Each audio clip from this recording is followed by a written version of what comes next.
तो कैसे हो सारे भाई? आई होप सारे भाई बढ़िया होंगे। देखो, लास्ट वीडियो में आपको बताया था कि भाई मनी मैनेजमेंट क्या होता है, कैसे उसको मैनेज किया जाता है मनी को, और कैसे क्या ट्रेड प्लान की जाती है। ठीक है, इस वीडियो में बात करने वाले भाई रिस्क मैनेजमेंट के बारे में कि रिस्क मैनेजमेंट क्या होता है, ये कैसे एक दूसरे से इंटरकनेक्ट रहता है, कैसे इसको तरीके से यूज में लिया जाता है। ठीक है, आरएम के ऊपर बात करने वाले जो कि होता है रिस्क मैनेजमेंट। लास्ट वीडियो में अपने बात करी एमएम के ऊपर, मनी मैनेजमेंट के ऊपर। और मैंने आपको एक चीज और बताई थी कि भाई जो ये मनी मैनेजमेंट पहले नंबर पर आता है, रिस्क मैनेजमेंट दूसरे नंबर पर आता है, और तीसरे नंबर पर आता है आरआर, जो कि तीनों एक दूसरे से जुड़े हुए रहते हैं। आरआर का अपना आगे किसी वीडियो में बात करेंगे। आज मैं चर्चा करने वाले ओनली रिस्क मैनेजमेंट के बारे में।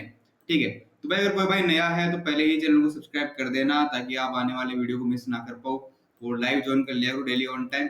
ठीक है, अब देखो रिस्क मैनेजमेंट, देखो ये वर्ड खुद ही आपको बता रहा है सिंपल वर्ड के अंदर कि भाई रिस्क मैनेजमेंट का मतलब होता है रिस्क को मैनेज करना।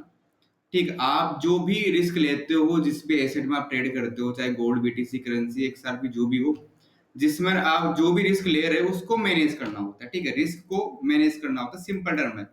अब रिस्क को मैनेज कैसे किया जाता है, ये सारी चीजें आप पर ही डिपेंड है। ठीक है, पहली चीज है मनी मैनेजमेंट, जिसमें मैंने आपको कल एग्जांपल देके बताया था। अभी आपको रिस्क मैनेजमेंट विद एग्जांपल ही आपको बताऊंगा। ठीक है, तो चलो भाई एग्जांपल ही दिखा देता हूँ आपको डायरेक्ट, ताकि आपको सीधा ही समझ में आ जाए। जैसे फर्स्ट स्टेप हुआ था अपना मनी मैनेजमेंट, आपके पास थे $1000, आपने मनी मैनेजमेंट बनाया कि मुझे इसको डेली में केवल $100 में यूज लेना है, बस। ये आपका मनी मैनेजमेंट हो गया। यहाँ पर पहला चैप्टर आपका क्लियर हो चुका है। दूसरा चैप्टर आ जाता है फिर आपका ये रिस्क मैनेजमेंट। ठीक है, अब रिस्क मैनेजमेंट में क्या होता है, जैसे $100 आपने दिन का डिसाइड कर लिया कि हाँ भाई विजय भाई मुझे $100 ही क्या करना है, दिन का यूज करना है, बात खत्म।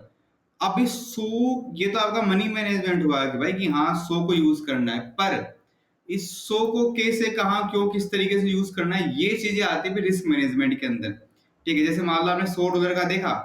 अभी 100 में आप जैसे आप लोगों ने डिसाइड किया कि भाई चलो $100 मेरे को यूज करना है, तो भाई मैं काम करता हूँ, पहली एंट्री में मैं $30 का रिस्क ले लूंगा, दूसरी एंट्री में भी मैं 30 का रिस्क ले लूंगा। ठीक है, और फिर तीसरी एंट्री में मैं 30 का रिस्क ले लूंगा, और चौथी एंट्री में मैं 10 का रिस्क ले लूंगा। ठीक है, या फिर आपने ये सोचा कि भाई पहली एंट्री में मैं 30 का ले लूंगा रिस्क, दूसरी में भी 30 का ले लूंगा, और चौथी के अंदर 20 का ले लूंगा, तीसरी में 20 का, चौथी में 20 का, ये हो गया। या फिर आप लोग ये डिसाइड कर सकते हो कि भाई मैं एक काम करता हूँ, मैं $25-25 के यहाँ पर 4 रिस्क ले लेता हूँ। समझ रहे हो मैं क्या समझाना चाह रहा हूँ? सबका अलग अलग माइंडसेट है। ये कोई एक बंदा है, ये कोई दूसरा बंदा है, ये कोई तीसरा बंदा है। कोई ऐसा भी हो सकता है भाई जो ये सोचे कि भाई चलो मान लो कि मैं तो भाई एक 50 का ले लेता हूँ रिस्क, और दो 25-25 के ले लूंगा।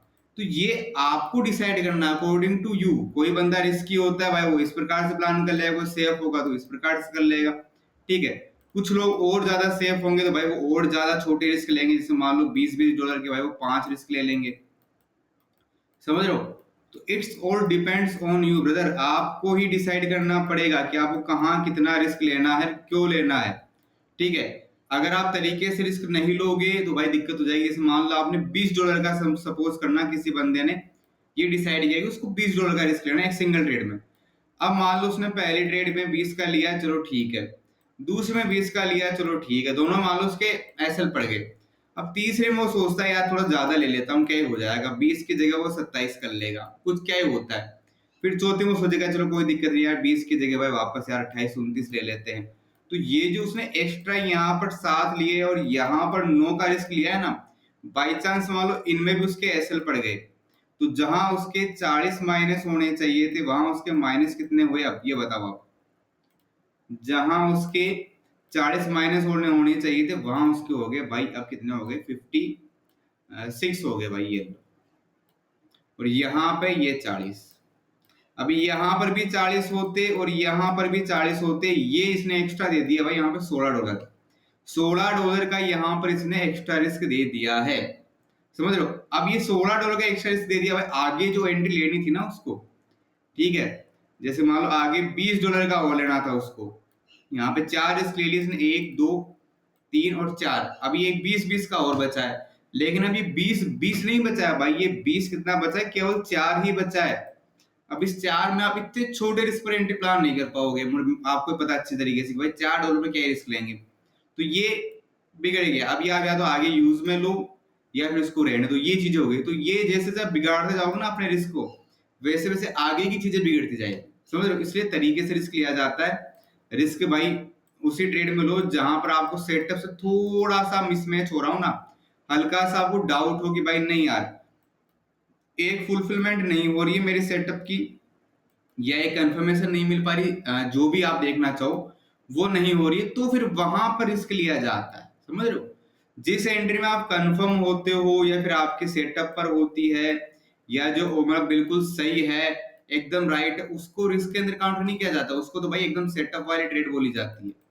तो इसलिए अपने रिस्क को मैनेज कर लिया करो पहले ही। जैसे मैं एंट्री मेरा जैसे मैं लाइव करता हूँ, तो मैं डेली जैसे सेटअप पर बैठता हूँ, सेटअप एंड करने के बाद, लाइव स्ट्रीम एंड करने के बाद मेरा कैलकुलेशन चलता रहता है। ठीक है, ये कैलकुलेटर दिख रहा है आपको भाई, इसमें एक एक चीज को मैं कैलकुलेट करता हूँ। ठीक है, जैसे मान लो मैंने लाइव स्टार्ट किया, उसके पहले मैंने देखा कि हाँ भाई मुझे आज केवल 350 का ही रिस्क लेना है, तो मैं 350 का ही लूंगा। 350 से भाई 351 भी नहीं होना। अगर आपका 350 से 300 भी हो गया ना तो भी चलेगा, 325 हो गया ना तो भी चलेगा, 340 हो गया तो भी चलेगा, और 345 हो गया तो भी चलेगा, लेकिन $1 भी ऊपर नहीं। हालांकि $1 में होगा कुछ नहीं है, लेकिन क्या ही होगा, $1 में कितना नुकसान हो जाएगा मेरा, कुछ नहीं होगा, लेकिन होगा क्या, साइकोलॉजी बिगड़ेगी, माइंडसेट बिगड़ेगा, इमोशन बिगड़ेंगे, सब कुछ बिगड़ जाएगा। ठीक है, तो ये सारी चीजें सुधारने के लिए भाई देखो डिसिप्लिन फॉलो करना पड़ता है। इसलिए तरीके से ट्रेड किया करो, आप अपने अपने रिस्क मैनेजमेंट बना के उसको तरीके से फॉलो करो, क्योंकि अपने कैपिटल को लंबा भी तो लेके चलना है आगे तक भाई। ऐसा तो है नहीं कि अपन को आज आज ट्रेड करना पूरी लाइफ में। कैपिटल को बचाना है, तरीके से रिस्क लेना है, तरीके से ट्रेड करनी है। इसलिए रिस्क मैनेजमेंट जरूरी होता है भाई। आई होप आप सबको समझ में आ गया होगा। अगर कुछ डाउट हो तो कमेंट कर देना भाई, बिल्कुल कोई दिक्कत नहीं है, मैं रिप्लाई दे दूंगा। बाकी आप लाइव के अंदर आके पूछ सकते हो, कोई इशू नहीं है। बाकी मिलते हैं भाई लाइव के अंदर सारे भाइयों से। चैनल पर नए हो तो जरूर जरूर सब्सक्राइब कर लेना। और लाइव का टाइमिंग भाई आप लोग याद रखना, मॉर्निंग 4 से 9 बजे तक, इवनिंग में है भाई अपना 5 से 10 बजे तक, ये अपनी टाइमिंग है। ठीक है, तो इसका आप लोग ध्यान रख लेना भाई थोड़ा सा। ठीक है, बाकी मिलते हैं भाई लाइव के अंदर, तब तक के लिए नए हो तो भाई मोस्ट वेलकम आपका चैनल के ऊपर।